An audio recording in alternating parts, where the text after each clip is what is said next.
planted trees and shaped the hills as to what we've got today. So let's just start by explaining further. I know that some that are from farther afield. I know there's a couple from England, for instance. So just to explain what we mean by the Belfast Hills. This is a great image here looking southwest from the zoo up towards the northern end and Cave Hill. But you can see that there's this line of hills along the edge of Belfast, almost hemming Belfast in along the north and west of the city. If we look at the map, there's about a 12-mile run of an escarpment of different hills very close to the city. And that means that the Belfast Hills have got quite a unique character. They're uplands, ground that's hard to work and hard to manage, but very, very close to the city. And that actually meant that there's a very high proportion of farmhouses and buildings that have been abandoned whenever it came to the, well, right throughout the 20th century, people have tended to shift down and shift away from the hills. And that means when you're out walking, you'll come across old farm buildings such as this at Slieve-na-Cloy. That's the main site at Slieve-na-Cloy. This is another site known locally as Browns. That's up at Turnerroy. It's in the middle of Glenside Woodland. But it's always very enigmatic in terms of who used to live here. And that's one of the main reasons why we've become involved in this, trying to establish what the families were and who lived and worked these hills. Right down to the bare remains of some of the older houses that we have. This is up on Cave Hill. It's just very close to the upper Hightown car park. But not only who built this cottage, but who farmed this land, who planted out these hedges, who actually looked after this ground right back into the previous centuries. We've actually held some of the archaeological digs of some of these sites as well. This is up on Divis, and you can see the remains of a much earlier lodge, very close to Divis Lodge, close to the barn. And we can tell from both those last couple of sites that actually the pottery suggests that these have been lived in at least from the 1600s. Now, I'm going to be taking you through a whole range of different websites. I can't take you through all the online sites, but one of the most important things to mention, it was already mentioned before we started the talk, is the two most important things you can use are a pen and a bit of paper. Write down everything you know so far. It's amazing how few people do that. And then you've got to take a look at what you know, and you've got to decide exactly what you want to find out. I'm a member of a number of historical and family history sites, and it's amazing how many people get in touch and say, my name's McLaughlin, I know I come from the southern end of the hills, our family come, could you find out information for us?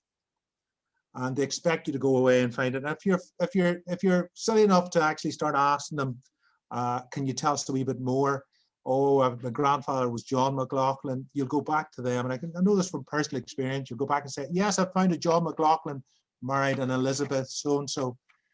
And quite often the response is, oh, I knew that already. So don't usually do much more for people who take that stance. But so if you find out, if you're there and you're saying, look, I've got a John McLaughlin came from such and such a place. I know that he married an Elizabeth. I want to find out that name of my great grandmother, etc. As long as you're specific and know exactly what you want, you're on the right track. Otherwise, you can be very unfocused. You can find yourself sitting down in somewhere like Prony, just thrashing around looking for any sort of connection at all. And another most important thing is write down everything new that you find out and include the source. I'm afraid that's people in glass houses shouldn't throw stones, because quite often I'll be out doing a walk and say, oh, the people that used to live here were the Reeds, and they had some connection with X, Y, and Z. And if anybody asked me, oh, where did you find that out? That's when I start to hum and ha, because it's a very difficult discipline to write down where you found it, which valuation or deeds or marriage certificates, etc., that you found that information. You've really got to do that, and that's one of the most important things, is to learn to be methodical and write down what you know already and what you want to know. And of course, a lot of this information will be coming from your own family. That's my mother on the top left there, born in 1921, so it would have been 100 this year. That's actually her sister down below. And of course, everything that my mother told me about the family history is true. But generally speaking, it's very important to realize that, and I'll just put rough figures on it, maybe a quarter of what your family tell you about your past history is pure gold. It's information that you can't get anywhere else. It's so important. Half of what they tell you will be stuff that you can confirm, or you would, after a few years of research, you would find out. So it's a quick guide to get you on your way. And maybe a quarter of what you're being told is wrong, is lies, is misheard, is misinformation. And of course, if you can separate the gold from the fool's gold, you're doing well. So you've got to take everything you can from your family while you still can. And it's incredible what older people used to keep in their heads. My mother, 50 years ago, I was sitting in the living room with my mother and her sister-in-law, and I remember they were talking about a family relation who met someone when he was traveling by train across England, and this guy persuaded him to go out to San Francisco. And I can remember when I heard, I wasn't that interested, and whenever I heard San Francisco mentioned, I said, oh, that's really interesting. When would that have been? And I can remember the two of them looking at each other, turning around to me and saying together, 1873. So they had so much information in their heads, and it's a shame when that starts to disappear. If you're interested in DNA, same thing. Don't be afraid to just say, listen, we're just going to get a DNA sample, because that can tell you an awful lot about your family, as well as what we're going to talk tonight about the various records, etc., that you'll hope to get through. I'm going to start with this particular site as an example. As I say, it's called Brown's. So we know the Brown family lived here. Because of the geography being our strong point, as it were, we know it's in the townland of Turnaroy. Many of you will know this, but the first thing you do is go to this website here. It's nationalarchives.ie. I'll be putting we'll be updating the information on the website to give you these links, but this is the census primarily from 1911 and 1901. So this is your chance to get back to the grandfather or great-grandfather that you may be aware of, and you can find them here. And one word of warning, if you haven't been on this site before, be prepared to spend many nights going through this. This can become very, very addictive. But if you use this site, stick in the surname and forename. So we stick in Brown, we stick in Townland, you see there, Turnaroy, you can put in County Antrim there as well. Press search, and by doing that, I found this family here. James Brown, head of the family, Presbyterian family. Lisa, Sarah, just want you to notice some names. Adam. Okay, so this is what you get up first of all. If you keep going, you'll actually get the handwritten form that's been filled in. 1911 census, James Brown, farmer. Notice that gives a fantastic amount of information. Of course, you see his own handwriting here. Sometimes you see an X. The enumerator for the census was a Constable Edward Malloy. So he was traveling around, giving the forms out and then coming back to collect them. You can see they had 11 children born. 9 of them are still alive. You can see there's only 7 children here, so there's 2 other children gone somewhere else. What a fantastic source of information. You can see that's a Presbyterian family, but there's a couple of problems as far as the census is concerned. First of all, if you look up here, it says house 6. Don't think that that's a house number. That is just the number associated with the census. So if we click on Turner Roy up here, this is what it shows here. So you can see houses number 1 to number 8. Number 3 is missing, which is quite interesting. But you can see at house number 1, there's actually 2 surnames. House number 2 is McGinley. That's going to come up again later on. You can see there's actually 2 Browns here, number 6 and number 7. But this is just the forms. So whenever Edward Malloy was going up here, if there was a house that he couldn't drop off a form to, he would just come back. So this means nothing in terms of geography. And one of the biggest problems people run into is exactly where this, I know that's my family that I'm looking for, but exactly where are they on the map? And there's a way around this that's not 100%, but it's a great trick to work out exactly where that is. Okay, but those numbers are not house numbers. Before I go any further, I'll also mention a couple of others. I think quite a few may have used this, but there's a couple of other little tricks you can do. Everybody refers to this as the 1911 and 1901 census records. I've done that myself, but actually you can, when you hit that census year, you can see there's 1841, 1851. Virtually all of those census records have disappeared, but there's a few that are still knocking about. So there's little patches. Sometimes they're in North Antrim, sometimes they're in Tyrone. And it's always worth looking at, because one time in every 10, you might actually hit gold as far as those tiny records are concerned. The other thing I'd like to point out to you is more search options. Quite a lot of people use this and never look at search options. And if you click that, you get this amazing array of filters, I suppose. Country of origin, county of origin, religion, occupation. Now, this might sound like a strange scenario, but suppose you knew that your great-grandfather originally came from Tyrone up to Belfast and was a tinsmith, right?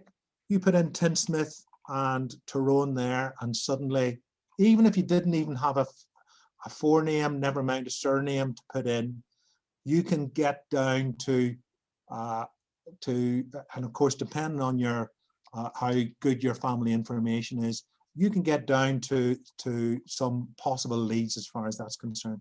So take a good look at this next time you're on. See what you can use.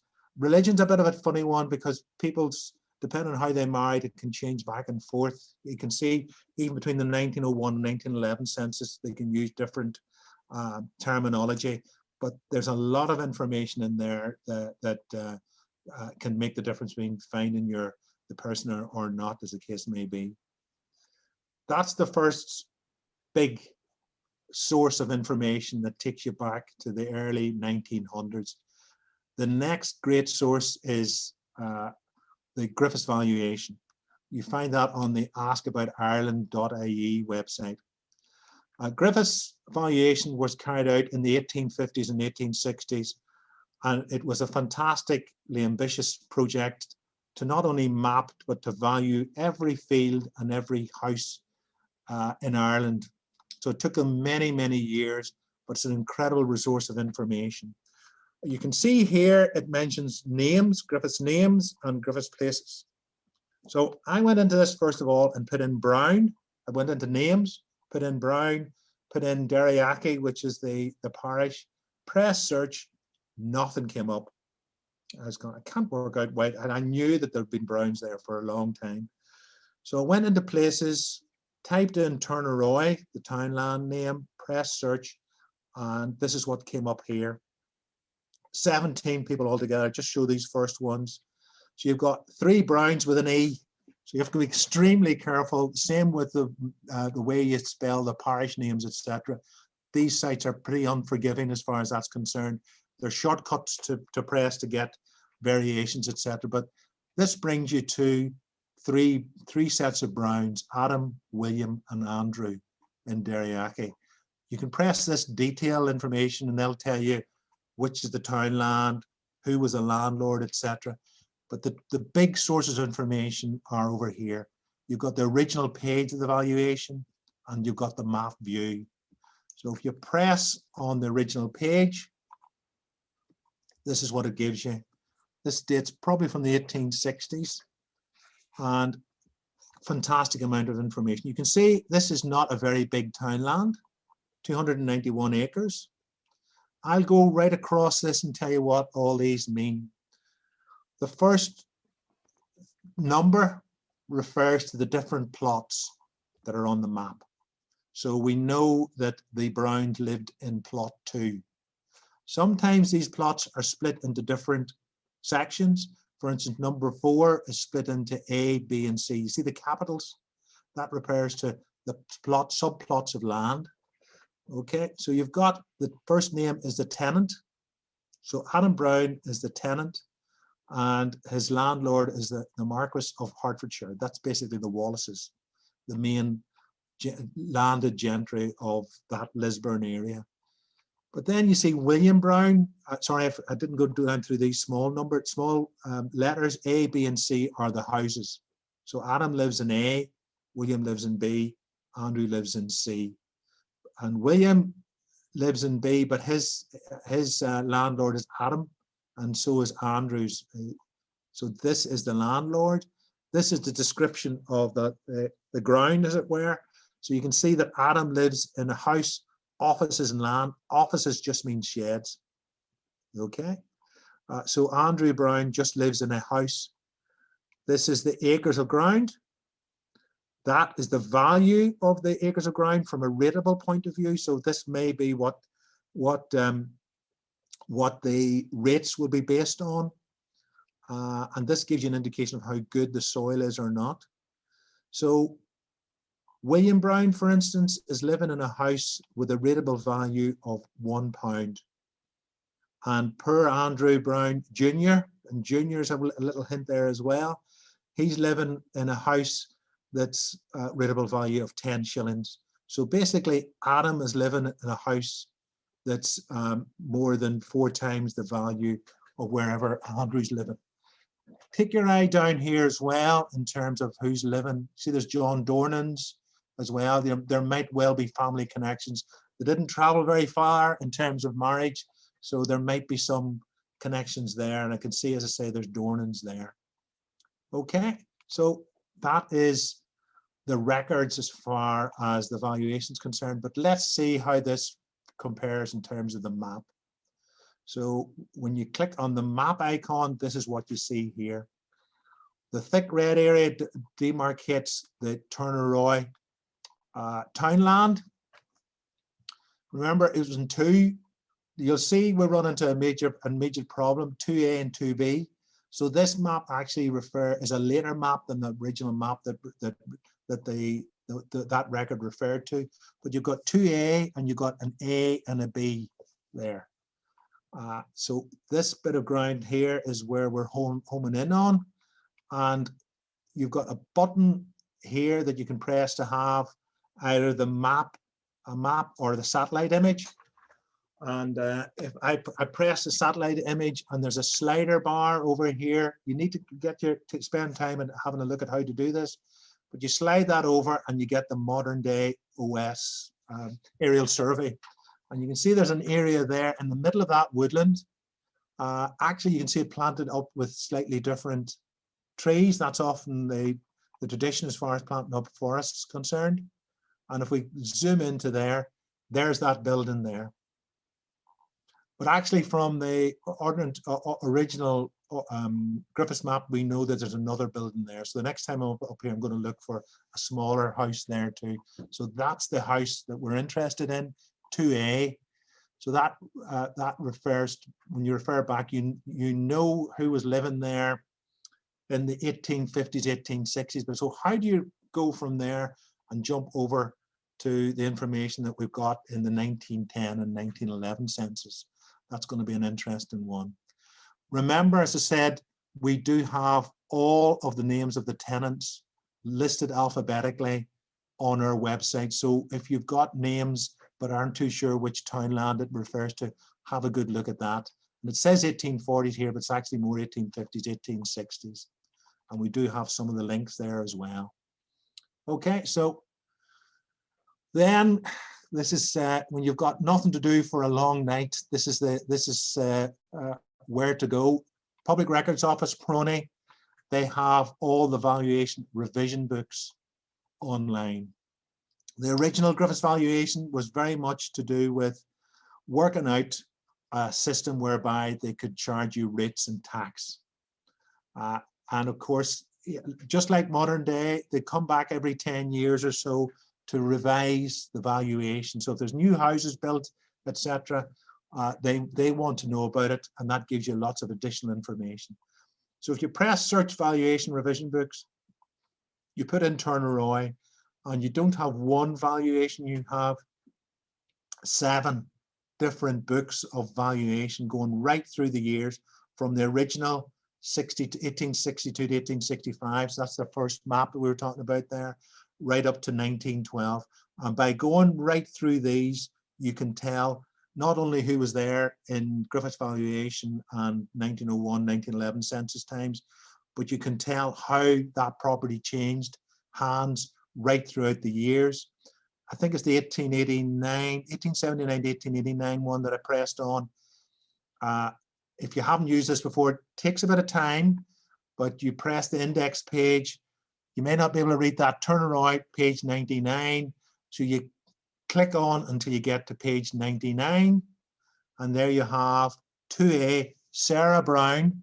Now, as if it wasn't complicated enough, it says of 2B. And then you have a Thomas Morris living there. Sarah Brown is the landlord as well, house and office. And B is James Brown. So you've got Sarah Brown in 2A and James Brown in 2B. So that gives you an indication that it's actually Sarah Brown that we're talking about there. So we go back to our census. So it's actually house 7 and not house 6.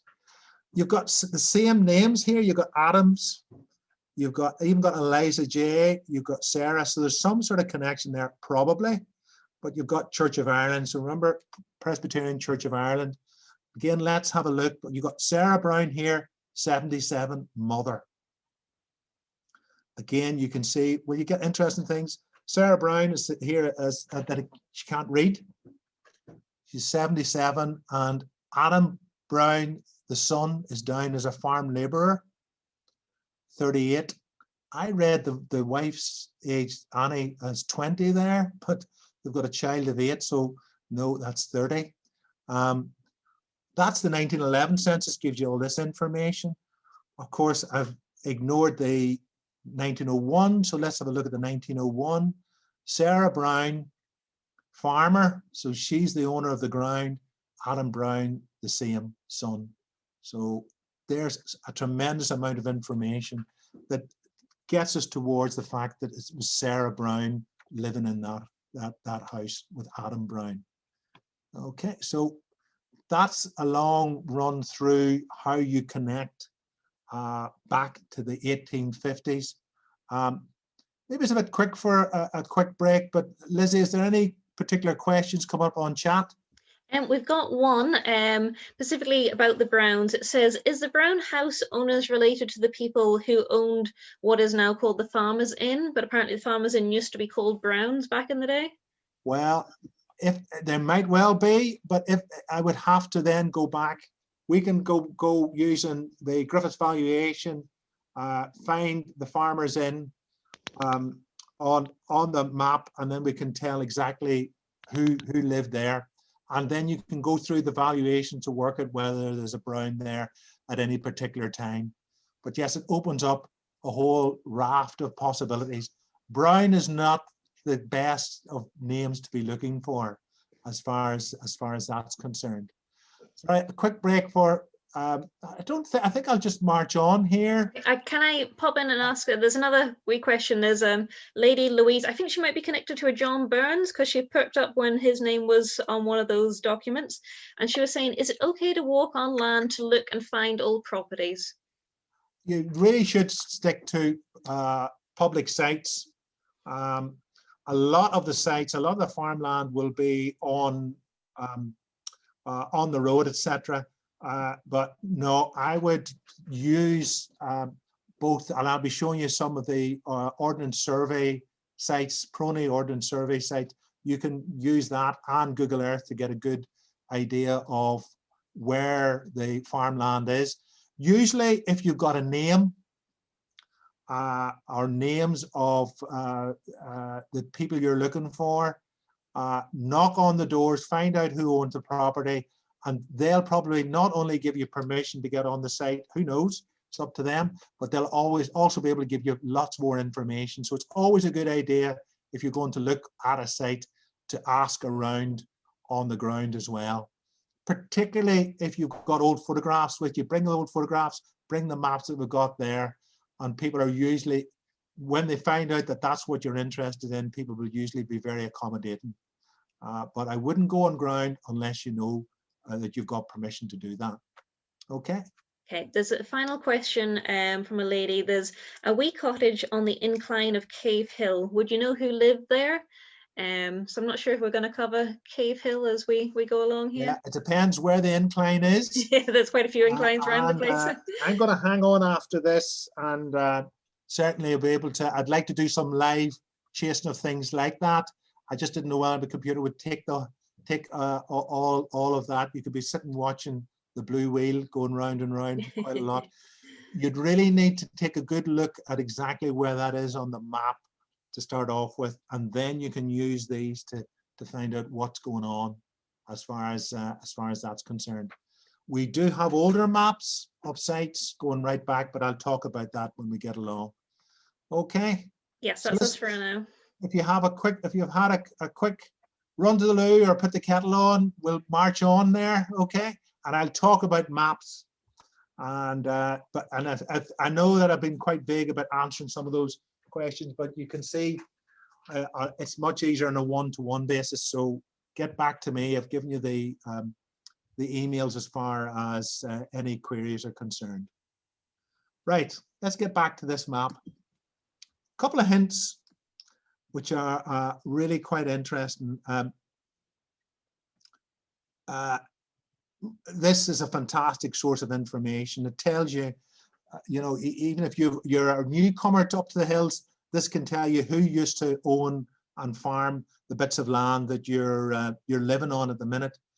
There's a little hint in here as to the connection between fields and roads. Roads being built up through the hills and the creation of fields and hedges are roughly of the same time.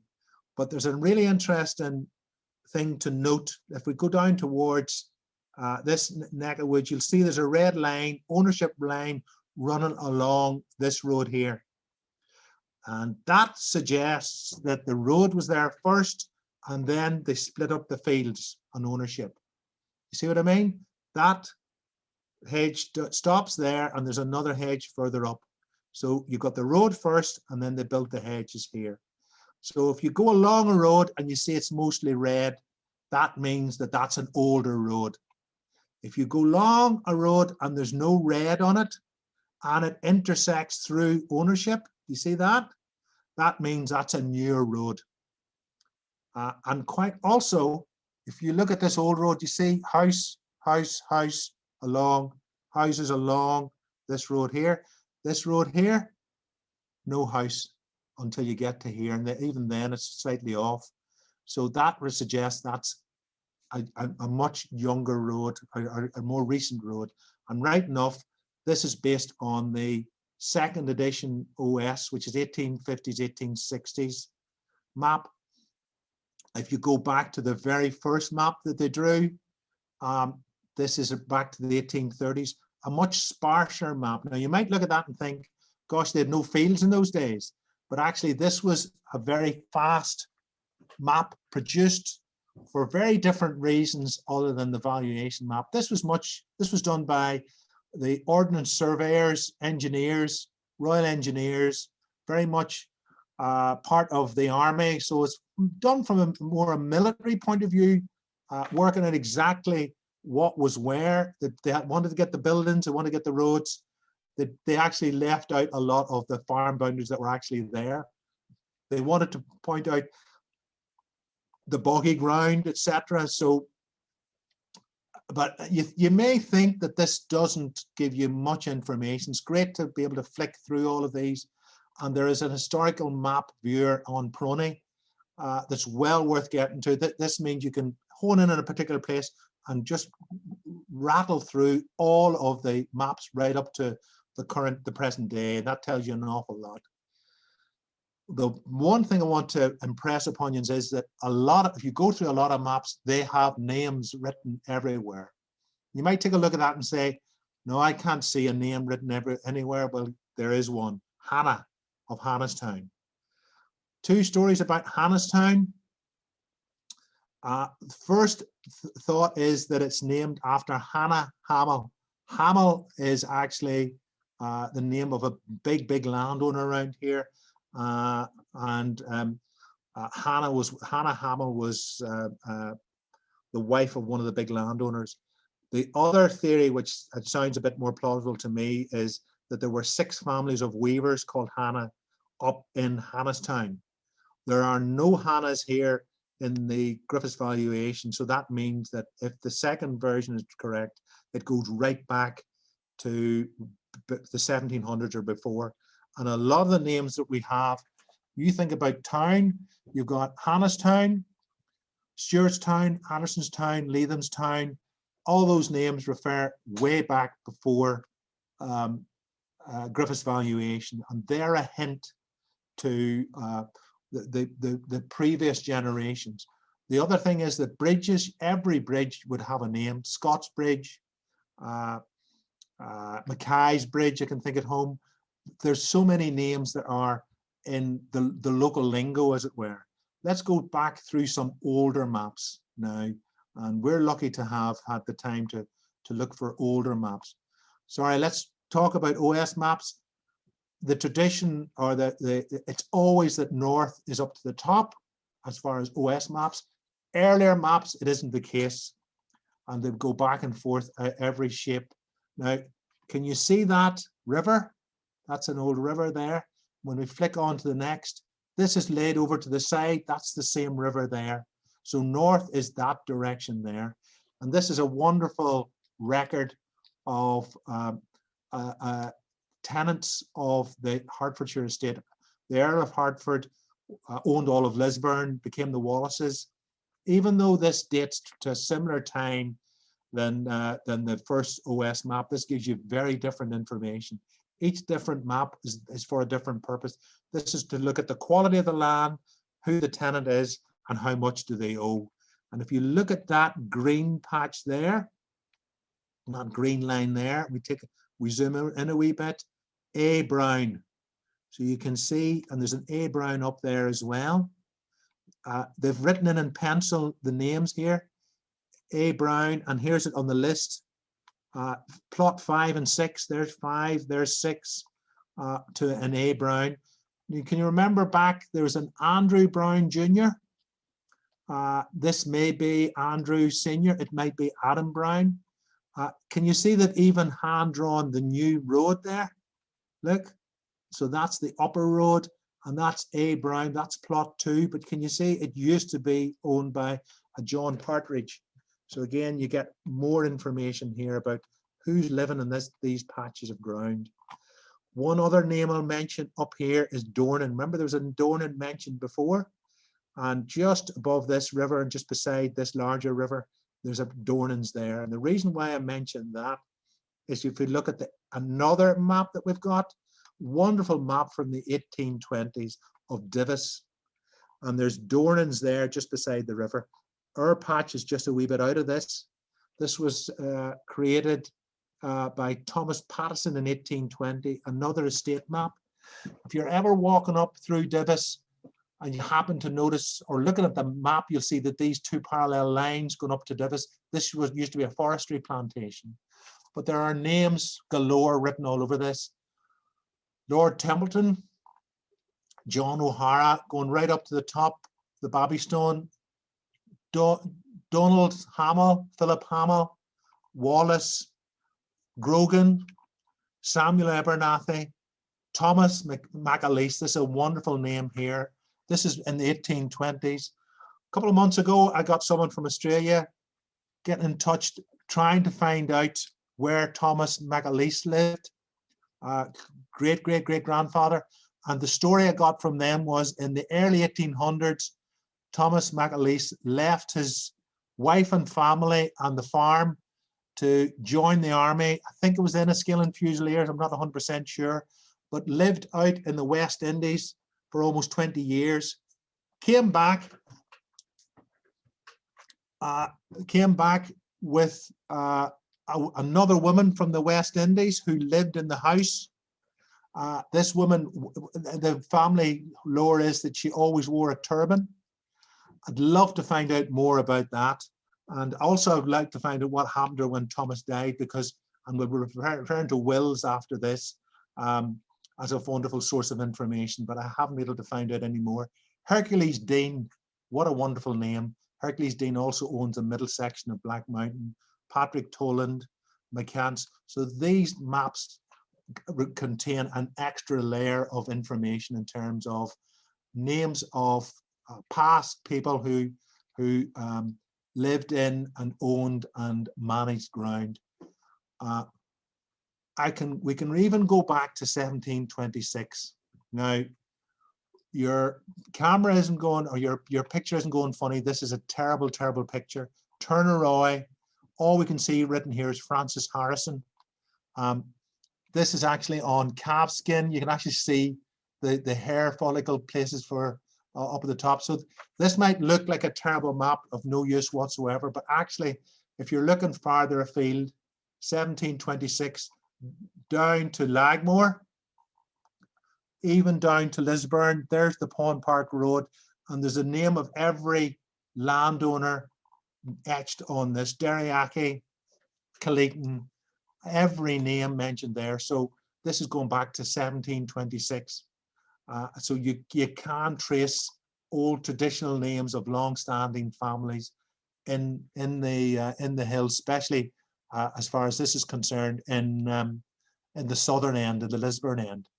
But there are other places where names are literally written across the maps. This is Divis. There's the path out. For those of you who know, past the barn, it continues straight on. That road was only built by the McCullens in the 1950s, I think. But as you walk out there and you look over to your right, down past the river, you'll see there's two green spots. One of them's called Johnson's Green, Whiteside's Gap. And I know those names come up again as far as Divis is concerned, right in the 1700s. So pay attention to the names of the hills. Right over to the left is Armstrong's Hill, up to the north, Clements Hill, McElwan's Hill further on up. So there's names written right across all of these maps if you look carefully.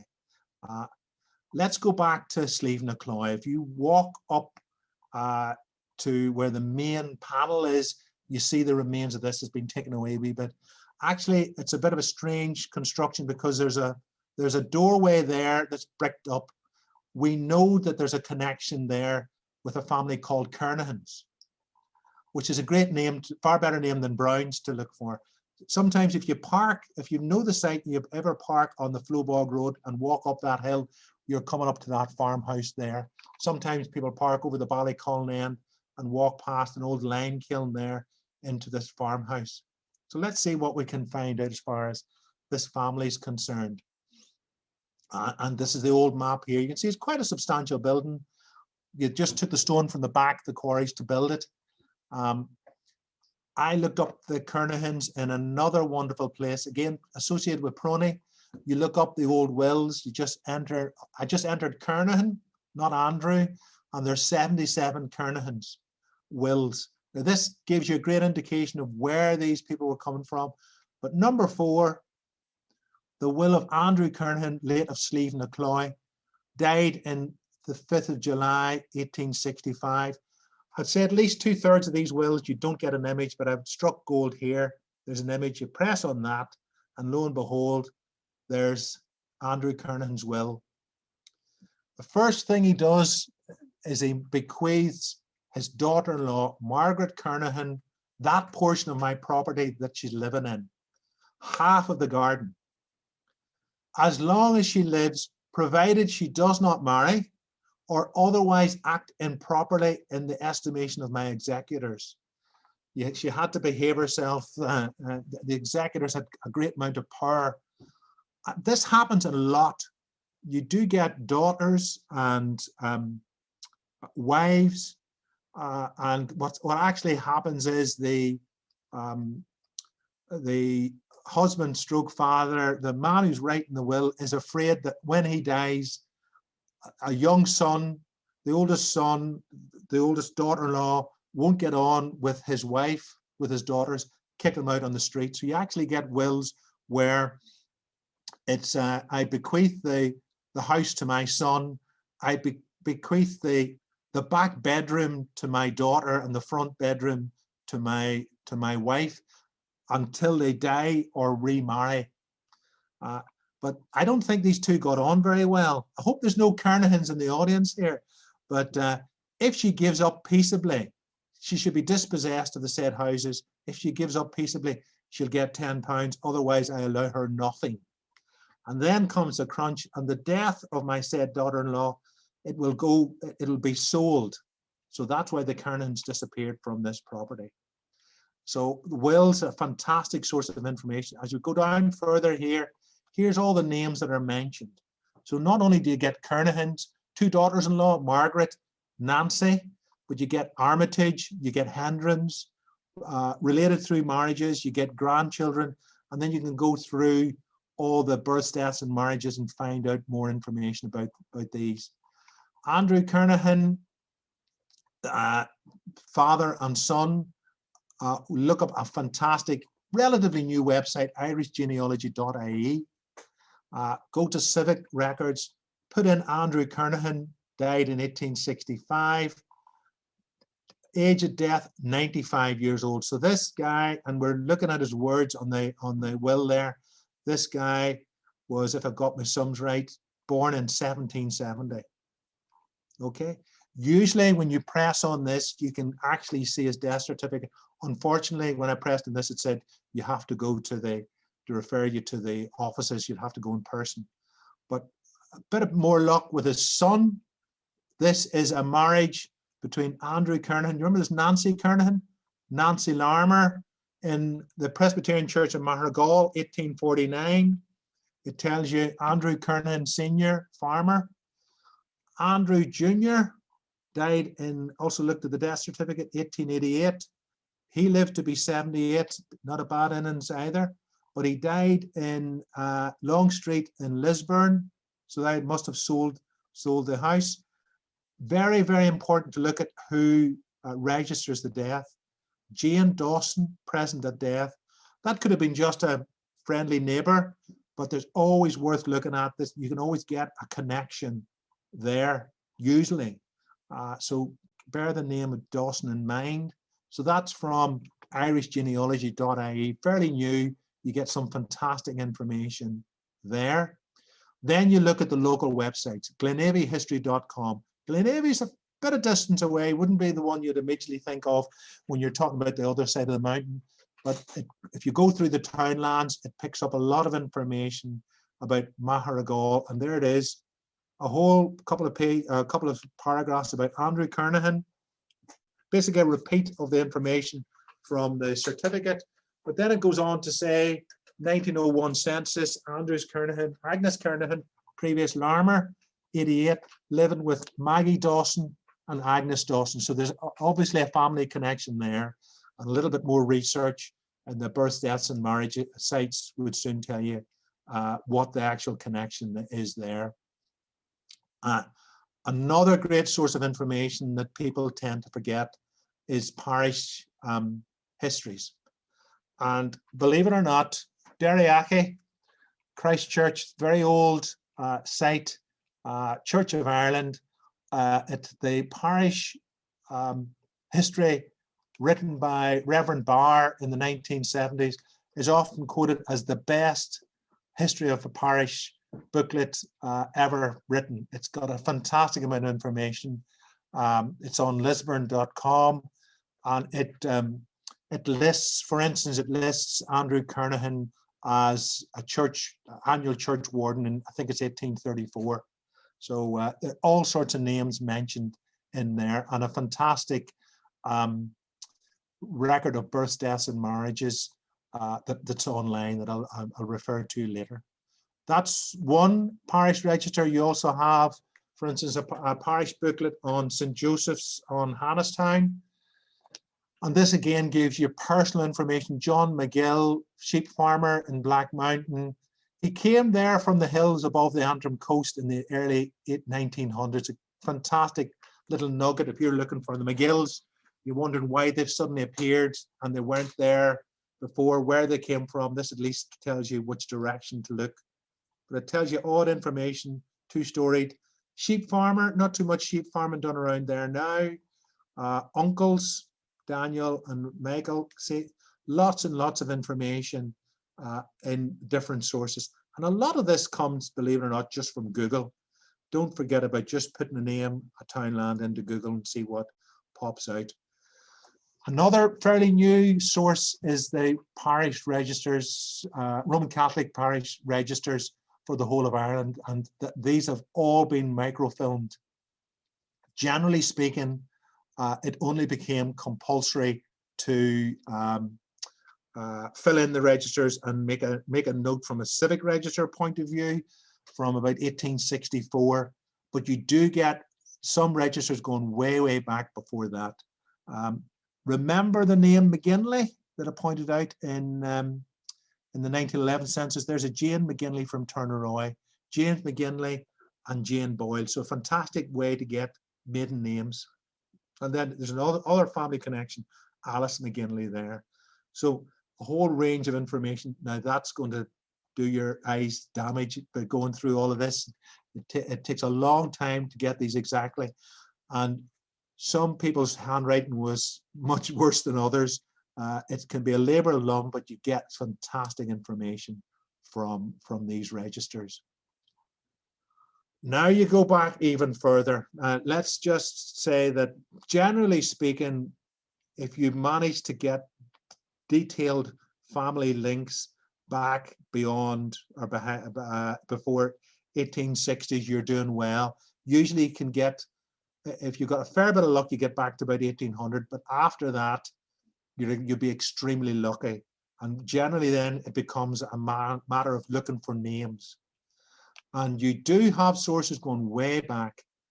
1669, the 1660s, there's the poll tax information as well. If you know where to look, this will just give you names. And it's the wrong way around really, but I'm going to be talking later. There's Carn Money. You may not be able to read this, but there's a name, John Henderson from 1666 and a John Thompson from 1666. That'll come out, but become more important later on when talking about Carn Money. So we're getting way back here, but you can make connections at least in terms of names. There's a great website Bill McAfee has put together, 17th century databases, 1665 hearth money rules. There's, I mentioned McElwan's Hill. Ballyutog is a big townland at the back. You're talking about the Green Hill, that's to the west of Divis, but you've got names that I don't recognize. Athenbrook, Shana Gorad, these are names that are lost in in history, but one that we know is Macelwan. Now, Macelwan sounds like McElwain, maybe McElhoan. So perhaps originally I would have thought that might refer to somebody in the 1800s, 1700s who owned that hill. But actually, when you look at who's there in the Hearth Money rolls, Carruth, don't know whether that's, I think that's a local name, but you definitely McKinstry and Steele are still local names, Greers, Allisons. Some of these names disappear, some of them stay. But you can see that if that is a name, Macelwan, it predates the 1660s. There's no Macelwans living here, certainly as far as the Hearth Money rolls are concerned. So there you're starting to get way back through the centuries. Let's talk about one last example. I think it's the last example. Carn Money, a big farmhouse up there. If you ever go up to visit, used to be overgrown. We've managed to clear it out. In the maps, you can see there's quite a lot of buildings there. You can see there's a disused quarry. There's a lime kilns there as well. So the first thing we knew that there was an Aggie Thompson died, was the last person living in there in around the 1970s, very old. So let's go back and have a look at the 1911 census. There she is, Agnes Thompson, 17-year-old. Father George Thompson, 1911 census. Now, because we had a particular interest in that farmhouse, I tried to trace back from there. And this is where you get, I hope you can read that. Do you remember in the 1660-66, we had the name John Thompson? So there's the Thompsons, there's the Hendersons as well. So they may not be connected, but there is evidence that there's Hendersons and Thompsons on Carn Money going back right into the 17th century. Aggie Thompson goes back not too far in terms of the Thompson line. The McCarrolls, William McCarroll was a blacksmith more or less at the entrance to the zoo over on Colin Ward at the back of Cave Hill. But when you look at the Griffiths valuation, you get all these names, Hendersons, Dawsons, Queries, going right back in and around Carn Money. When you go back to the 4 times great-grandfather, this is where it starts to get interesting. Robert Query died 7th of June, 1798 on the main street in Antrim, in the Battle of Antrim in the 1798 rebellion. And it's not a great surprise that he was in the United Irishmen, because a big contingent from Carn Money marched over to join Henry Joy McCracken. Again, it's not a surprise because he's married to Douglases. Douglas is a famous name going right back. If we go further back, right back to the 1700s, Douglases were very much involved and very active in an organization called the Hearts of Steel, which were very much a civil disobedience, puts it mildly, an organization, secret organization, fighting against big increases in rents, land rents, evictions. A lot of the Hearts of Steel would have emigrated from the mid-1700s to escape rates and taxes as they saw it, traveled away to America, and you can guess a few years later which side they were fighting on in the American War of Independence.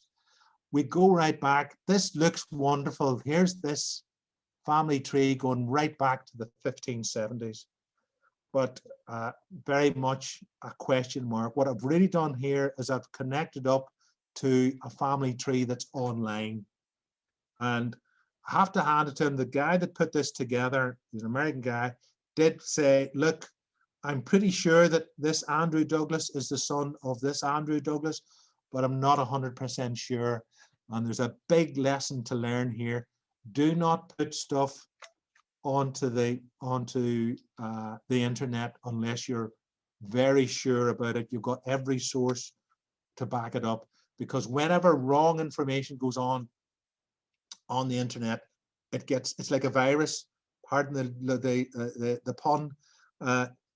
It gets sucked up by everybody. Everybody starts connecting them up, etc. Especially now, whenever more and more people have done their DNA and are doing this sort of work. And if there's something factually incorrect here, even if you go back and correct your own, this will get repeated again and again and attached to other people's family history. So I have never put this online. You've got to be extremely careful about how this really connects up. Everything I've talked about so far is free on the internet. The one thing I would mention is I have to do a plug for an organization I'm involved in, the North of Ireland Family History Society. They have their own Lisburn branch, Belfast branch, Newton Abbey branch. It's about £15–20 to join, but you don't have to join to use their research centre, their library. And it's only about 300 yards from the Belfast Hills, so we're going to claim it as part of our bailiwick. It's only open on certain days, obviously closed at the minute, but it's not so much the information that they keep, but it's the people that will help you in those branches. I've managed to break down a few brick walls just by a few suggestions by people who've been working for years on family history. So I would suggest this is a great place to go. It's a great site because on this you have, for instance, I mentioned the Derryaki Church. Their records going back to the 1700s are online on this NIFHS website. They also have a great DNA expertise. They do lots of courses, etc., as you can see. So there's a great place to start, and you can do those courses without being a member as well. Why do we do this? Well, it puts the flesh on the names of people. This is some of the photographs. I find this is the most rewarding bit almost. This is photographs that have been donated by a man called Brandon Sundin in California. He was looking for connections with his family Johnsons, and I managed to find out exactly where they lived on Collin Mountain. There's the father, is quite a bit older. He was the gamekeeper for the Barbers and the Wallaces who owned Collin Mountain. I wouldn't like to come across that boy if I was taking a shortcut across Sleeve na Gravery some night. They really looked after their patches. Wonderful, wonderful images. It brings to life the people that used to live in the houses. That house is still occupied, actually. And I'm sure the people that live in it don't know about these images. Sam Hutchinson gave us these photographs. He's got a connection to another gamekeeper on the Black Mountain, which was owned by the Barbers. So he showed us these lovely photographs. I don't know if these are Barbers, but they're certainly some of the gentry at shoots. There's the gamekeeper. He's on the 1911 census. There's his son. Shows us a tremendous, gave us lots of other photographs, gave us a tremendous connection to Black Mountain and how it was being managed for grouse at the time.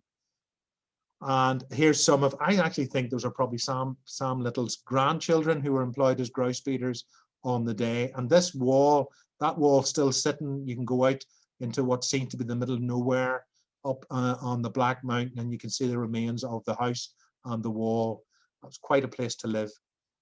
And he gave us quite a lot of information about what it was like to live there. They used to, because they were right up in the mountain, if they were in the school on a day like today, they were sent home early the minute it started snowing because they could have got badly caught. There's all sorts of information that you get that puts flesh on the bones of these family histories. Then this is another wonderful photograph. These are the family Watsons who looked after, there were the water gauges that looked after Lagmore Reservoir. And even the photographs in terms of the background tells us how that was managed. So basically that's, I don't know where I am, Lizzie, in terms of time. That's a quick run through. I'm sure some of you might have put out a request as we speak for old photographs up in the hills. But Lizzie, how are we for time? Time's well away, but we've got a quick question here that we'll go Yeah. through. Is the Hertford estate map available online? The 1727 one? It doesn't specify here. Yeah. No, we've got that from Prony. It's in Prony, but we've got a fairly good image of that. So if there's any specific part of that, we might be able to find that out for whoever wants to see it. I'll also mention if you're associated with more the Belfast side, there are fantastic maps from 1767 to 1770 of all of the Lord Donegal townlands as well. So if it wasn't for COVID, I'd say just drop in and we'll show you. We can look at the maps, but if there's something specific, we can look that up and we can show them to you online at least. But I'm sure there's lots of sites. There's a familysearch.org site that's great for births, deaths, and marriages. That's the Church of the Latter-day Saints. There's also information on graveyards, Belfast cemeteries. You can have an index to look up as well. There's lots of other information there.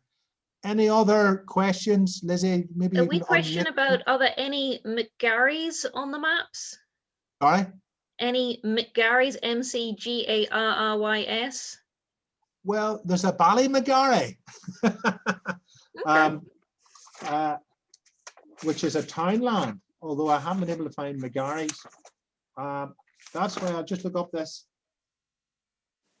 No, there's a McGaws, McGee's, McGill's, McGlattery's. But if they find out when you're actually talking about whether the 1901 census or even earlier, before the 1851, we'll find out whether there's McGarry's there. Cool. That's Okay. probably our time about away, but maybe to emphasize the point you made at the very beginning, that if anyone wants any specific information just to get in touch, they can just email info@belfasthills.org. And I'm sure you realize that there's a lot more out there, but there's a lot that, as I say, you just plug into Google and it's amazing what new sites come up. But and it gets very, very addictive. So addictive, in fact, that for 30 years, I've been looking for, my wife is adopted. I've been looking for her parents and I've found her family. That's her father, 86 in Melbourne. So that took me 30 years to find. So you have to be prepared to put the years in to get what you're looking for.